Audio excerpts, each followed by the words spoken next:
customs enforcement. Closer to home, Coast Guard service effectively enforces maritime law, protects resources, and ensures safety within the jurisdiction. Similarly, Seychelles and Mauritius have established specialized Coast Guard. This example underscores the need for Nigeria to develop a capable Coast Guard to safeguard its maritime interests and enhance regional security. Aside from all this, the Coast Guard will also boost tourism. When the water is safe, there will be enhanced tourism. So far, even marine transport will be enhanced. The chairman, Senate Committee on Marine Transport, and Ala-Igbo, the chairman, also of a committee on maritime transport also, here present. Let me use His Excellency, the Honorable Minister of Marine and Blue Economy. It is with great honor and proper sense of responsibility that I stand before you today at this significant public hearing on the Nigerian Coast Guard establishment in 2024. I wish to commend the chairman of the Committee on Marine Transport, Senator Eshinlokun Sani Wasiu, for his unwavering dedication and leadership in steering this crucial initiative forward. His tireless effort in advocating for the establishment of the Coast Guard reflects his commitment to the safety and security of our maritime domain. Today, we gather not just to discuss a bill, but to envision a future where our waters are safe, our maritime resources are well protected, and our national interests are well secured. Our seas cannot be underemphasized. So all the security that is needed to guard the seas is absolutely essential. So mine is a very short one. I think it's been a long day for everybody. So I'd like to thank you all. The Federal Ministry of Marine and Blue Economy is therefore pleased to applaud the initiators of this bill and the entire National Assembly, particularly the esteemed Senate, for this noble move and its dedication to Nigerian blue economy. The Ministry expresses its support and endorsement for the proposed bill and strongly recommend that the bill be given objective consideration. Nigeria has a vast coastline of 853 kilometers, including 10,000 kilometers of inland waterways. It is also blessed with rich and diverse marine resources. The exploitation of marine and blue economy potentials usually comes with inevitable consequences, which necessitate special institutional arrangement to guarantee safety and conservation. The existential threat from human activities, including pollution, unregulated coastal development, overfishing, and unsustainable exploitation of marine resources, among others. It must be emphasized that the protection and sustainable use of marine ecosystem is a vital pathway for national development. It is therefore compelling to preserve this endowment and guarantee sustainable development. On behalf of Nigerian Maritime Administration and Safety Agency of Nigeria, I want to say that we have submitted a memorandum in total support and endorsement of the creation of Nigerian Coast Guard. Now this bill outlines the Coast Guard's establishment, functions, command structure, financial provisions, disciplinary procedures, and legal framework. Now, in line with what the esteemed senator said about us making contributions and stating exactly the pros and cons of the bill, we have identified certain provisions in the bill that need urgent amendment in order to bring the bill to meet international best standard that will indeed enable us to have an efficient Nigerian Coast Guard. The Section 3 of the bill that talks about the establishment of the Coast Guard Board needs an urgent amendment. The board is rather very unwieldy. There's a need to streamline the number of the board members. The bill provides for almost 30 board members. Now, Section 3, subsection 3, 4, and 5 of the bill provisions are chaotic and need to be amended along with the provision on the appointment of the chairman of the board. You cannot say that you want the Chief of Army Staff or Chief of Naval Staff, to be a member of this board, and you want a retired naval officer to be the chairman of the board. How do we place that? So there's a need for us to amend that, please. And then on secrecy, Section 45, subsection 2 of the bill, on the imposition of fine of not less than 50,000 naira, needs to be amended to reflect a reasonable sum that is commensurate to the offense that attracts a jail term of 2 years. I mean, if I were to commit an offense under this bill, I would continue to commit the offense because it's only 50,000 naira. That's the fine. But the jail term is 2 years. So 50,000 naira obviously is not commensurate to 2 years jail term. Now, on the directives by the minister, and by the minister here, I presume is the Honorable Minister for Marine and Blue Economy.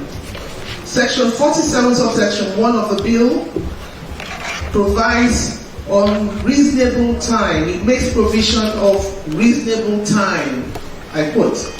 Now, reasonable time should be interpreted in the interpretation column to avoid ambiguity. Otherwise, lawyers like me will find it for legal arguments, and that will result in abuse and confusion. I am Rear Admiral Olusegun Ferreira, Chief of Training and Operations, Naval Headquarters, representing the Chief of the Naval Staff. The bill is presumably perceived to enhance maritime security by establishing an additional military branch.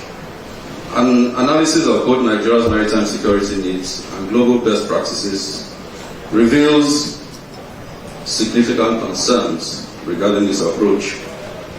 My submission will therefore outline a range of counter-arguments against the establishment of the Nigerian Coast Guard. And to do this, I'll first discuss global models of consolidated maritime security frameworks and also identify some key observations identified in the Coast Guard Bill. And for want of time, I'll very briefly present an analysis of some contending factors. The U.S. Coast Guard operates under the Department of Homeland Security, focusing on law enforcement, environmental protection, search and rescue, while the U.S. Navy, under the Department of Defense, is primarily an expeditionary force projecting power far beyond U.S. shores. Given Nigeria's more regional maritime focus and resource constraints, creating a similar structure will lead to redundant functions and stretch limited resources.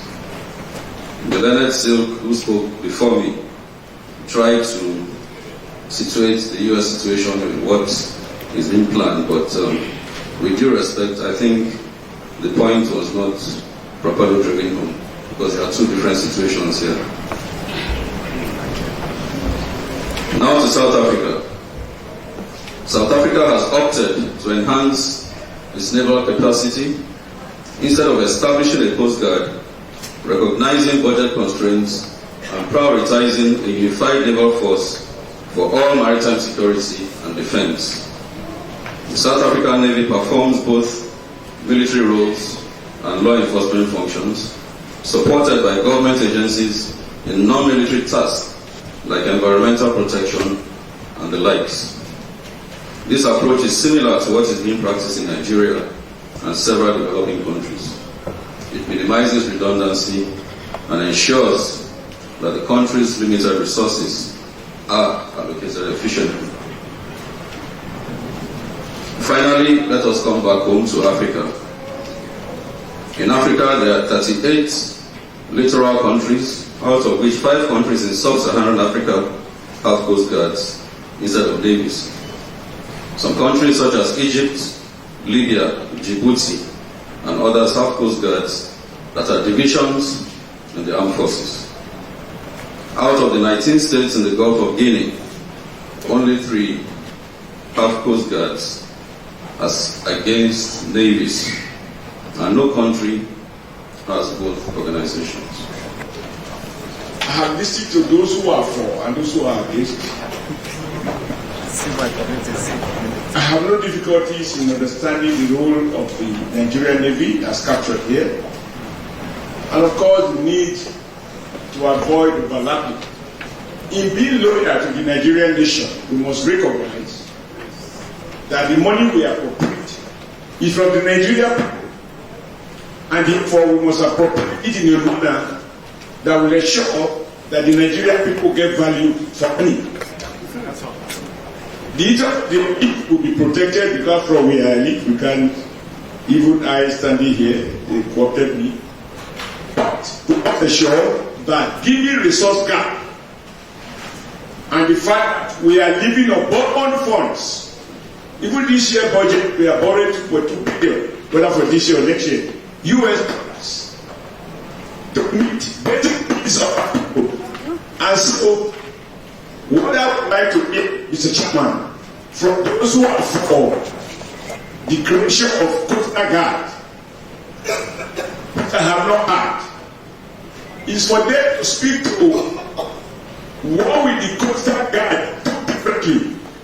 That if we use a fraction of the money that will be spent, even to maintain the bond, whether we or weeded, including the participation of Minister of Interior and now Chairman of Interior, what additional value will it add to the security of our waterways? First, do we need a coast guard for Nigeria? The answer is yes. It says that Nigeria needs it and that it is very, very essential.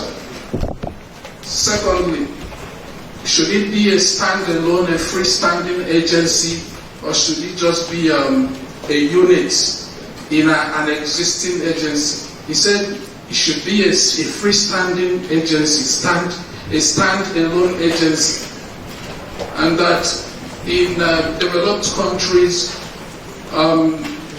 Coast Guard agencies are under civilian authorities, under the supervision of civilian administration.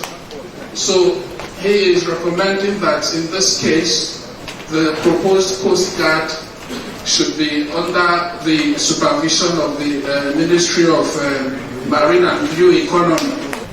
If all we are thinking is to beef up the security of the nation, I don't see any reason why anyone should oppose the bill. Because the bill will not stop the Navy salary, it will stop the Navy allocation.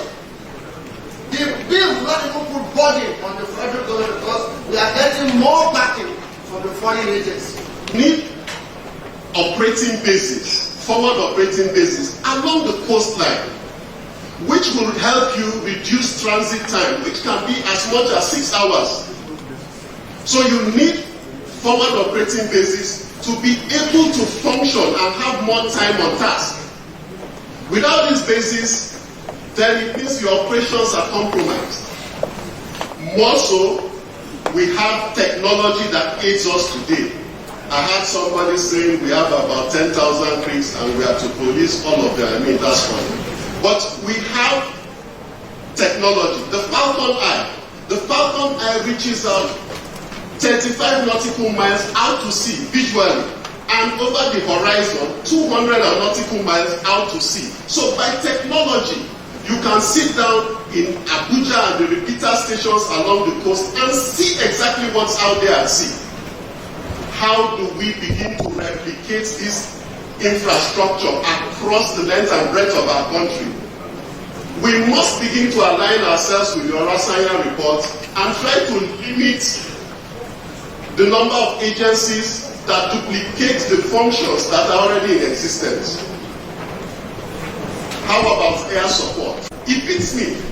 Please, Nigerians, just don't worry about job creation. If we want job creation, we'll make our refineries work. And a lot of people will be employed. They'll be forwarded. Maritime students and youth of Nigeria.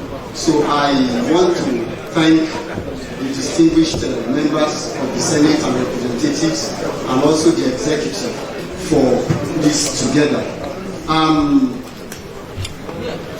There is a parable that we say in our place that if you have a security guard and you want to employ another one, and that's your security guard that you employed is fighting you, then there is a problem.